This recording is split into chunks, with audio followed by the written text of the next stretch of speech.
Experience action. Let's stop just talking about customer experience, employee experience, and the experience of leaders. Let's turn ideas into action. Your host, Jeannie Walters, is an award-winning customer experience expert, international keynote speaker, and founder of Experience Investigators, a strategic consulting firm helping companies increase sales and customer retention through elevated customer experiences. Ready, set, action. 1, 2, 3, 4. Hey, everyone. It is Jeannie Walters. This is another episode of Experience Action, and I'm here to answer your questions. So let's go ahead and get started. How do you manage client expectations while dealing with an industry that is short on staff, short on funding, and very demanding with compressed schedules? Because it's driving me crazy. Any help is appreciated. Thanks, Jeannie. Oh, thanks for this question, Kelly. It's such a good one. And I think it's something that people in many different industries are struggling with right now. You know, when we come right down to what customer experience is all about, it's about setting expectations. And so when you talk about the challenge of meeting those client expectations, you're really talking about the difference between having someone feel like they not only got what they expected, but maybe got a little extra and are delighted, versus the people who feel like that's not what you promised me, and I'm actually disappointed in this experience. So many industries right now are really dealing with client expectations in this way when we're stretched too thin. We don't have the staff. We don't have the resources. Maybe we don't have the right technology or tools or processes to really make delivering on those promises easier or efficient. So as we dive into this, I'm going to challenge you and all of the listeners out there to really think about what are the expectations that you're setting. Because what we have to do first is really understand what is the promise that we've made. So let's break this down a little bit. The first thing that I would say is you're taking the right step, because whenever we're dealing with a challenge like this, we have to actually acknowledge it. We have to acknowledge the issue. Many industries right now are experiencing shortages. Let's be honest about that. Let's talk to our leaders about that.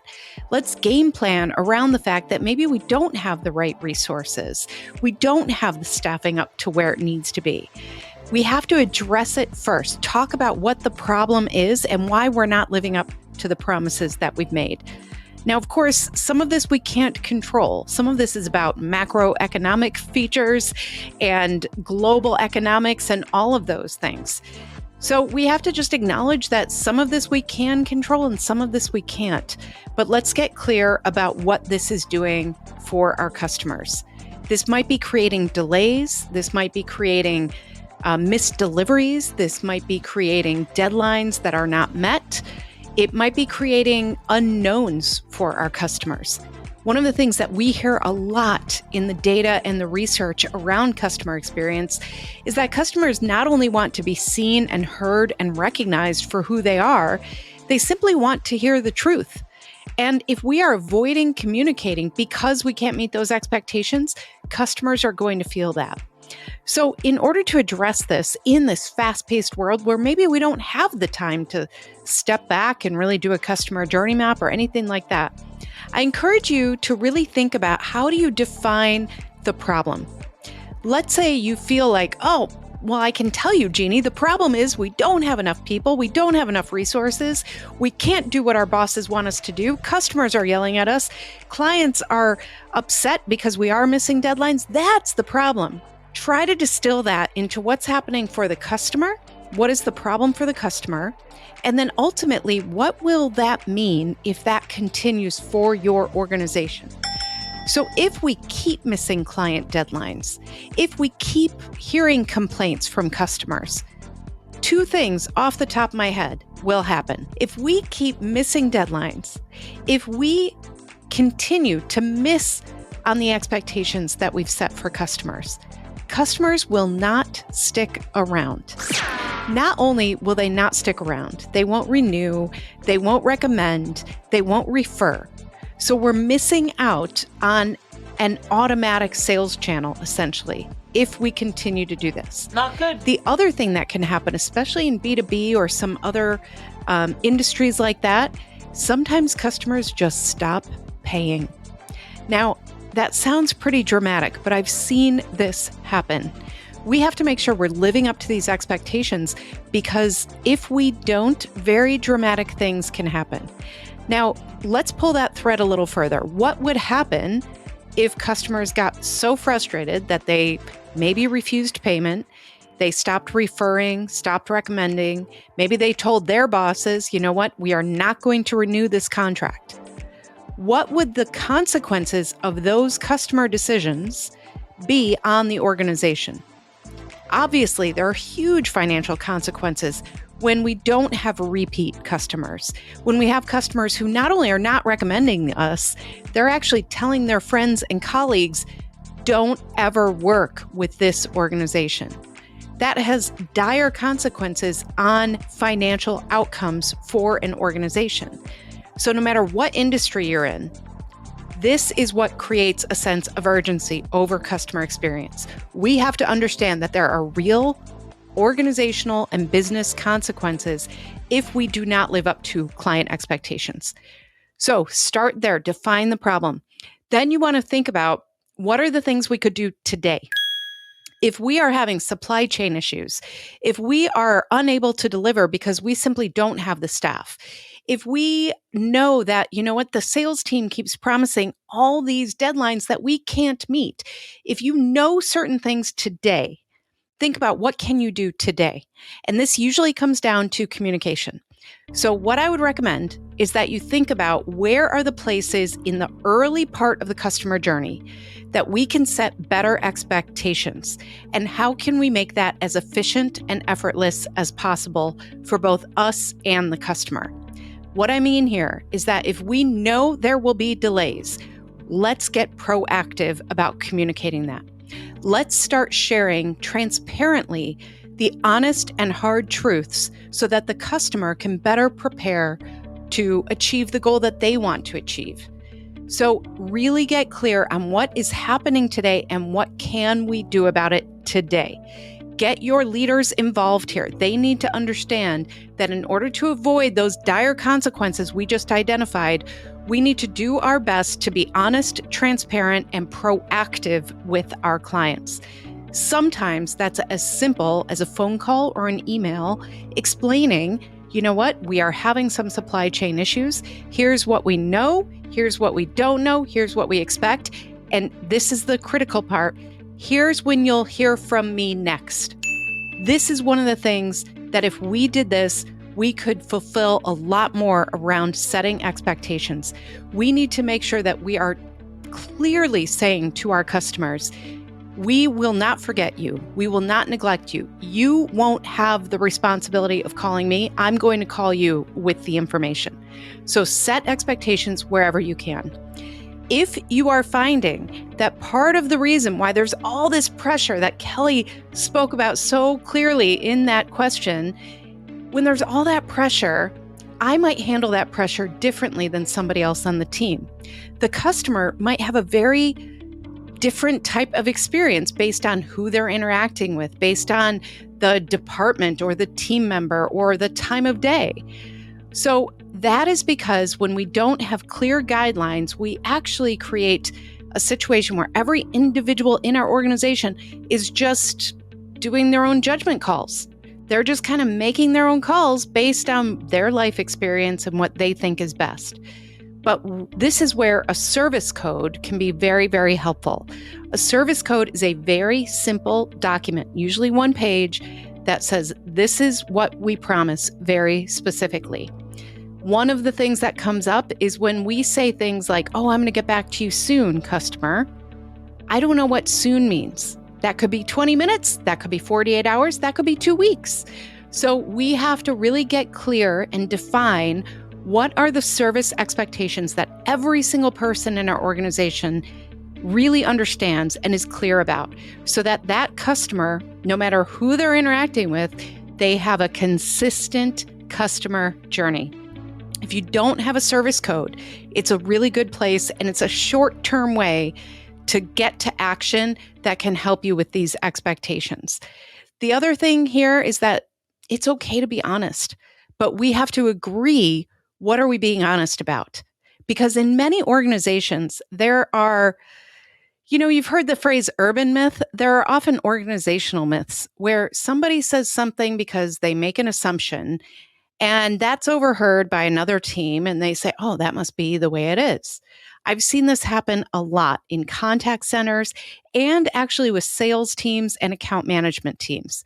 What happens is somebody says, my boss said that we are being judged on the time that we spend on the phone. So everybody says, well, should we spend more time or less time? I don't know. We just heard this thing. This is how we're all being judged. People start making decisions based on how they think they're being evaluated, even if that's not true.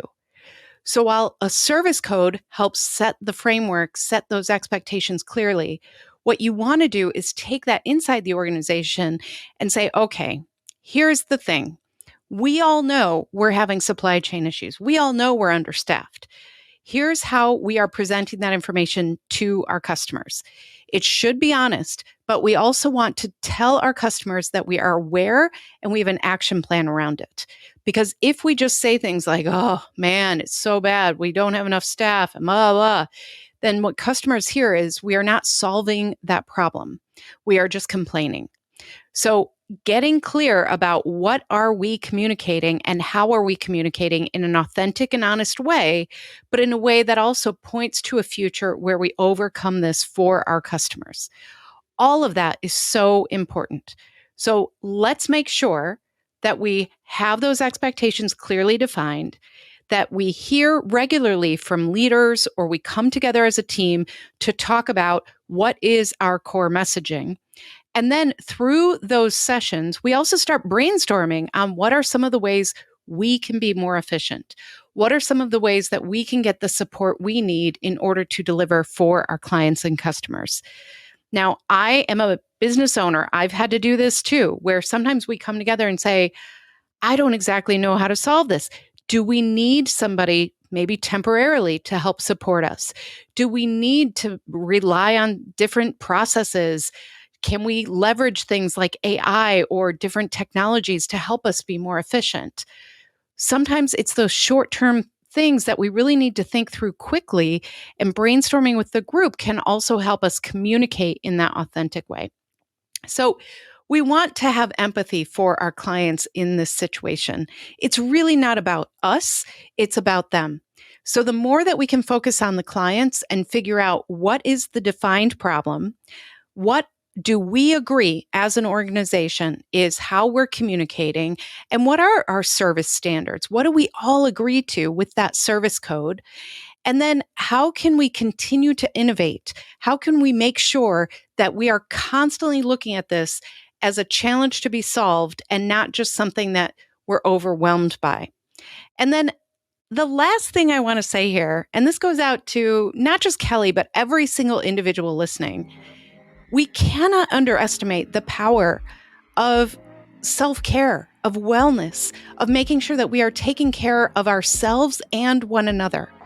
So if you are a leader right now and you're feeling so overwhelmed every day, and you look around, you see your team is feeling that way too. Sometimes we need to slow down a little bit in order to speed up. I see this a lot in customer experience work because there's always more to be done and everything can be considered a priority. But what I challenge you to do is look for small ways that you can really take care of yourself. If your stress level gets too high, if you're not taking care of yourself physically, if you're not getting sleep, if you're not staying hydrated, all the basics, then none of the things I just described will work. Because when we are not taking care of ourselves, when we don't have that wellness overall, we go into survival mode. We go into fight or flight. And that creates tension, not only with us and the client, but also us and our colleagues, our families, all sorts of things. So I encourage you, if you haven't taken that break, take a deep breath with me now. Make sure that you have that water handy, that you're hydrating all day, that you're getting up from your desk and walking around, that you're taking those moments in between those challenging customer calls and just making sure that you are pausing, because there is power in the pause, but we have to empower people to take it. So I hope that all of us who are dealing in these high stress situations, I hope that we have a chance to take that deep breath and figure out a better way. Because not only do our customers deserve that, and not only do our business results deserve that, but we deserve that as individuals. And so take a deep breath. You've got this. There are steps to take. And I encourage you to really think about the expectations being set, how you're communicating, and then continue to have that continuous improvement mindset so that in 6 months or a year, you're not dealing with these same issues. This was such a great question. I so appreciate every single one of you listening and watching and really just delivering for customers day after day after day. The work you do makes this world a better place. I truly believe that. So when you are digging deep, when you are trying to find that motivation, hang on to that. Because every single time that we deliver for a customer, we are helping somebody achieve a goal. We are helping an organization do better work. We are helping someone just feel a little better, maybe more productive in their day. Those are no small things. So hang on to that and take that deep breath that you deserve and take care of yourself throughout all these high stress situations. Next week, I'll have another fantastic question from one of you.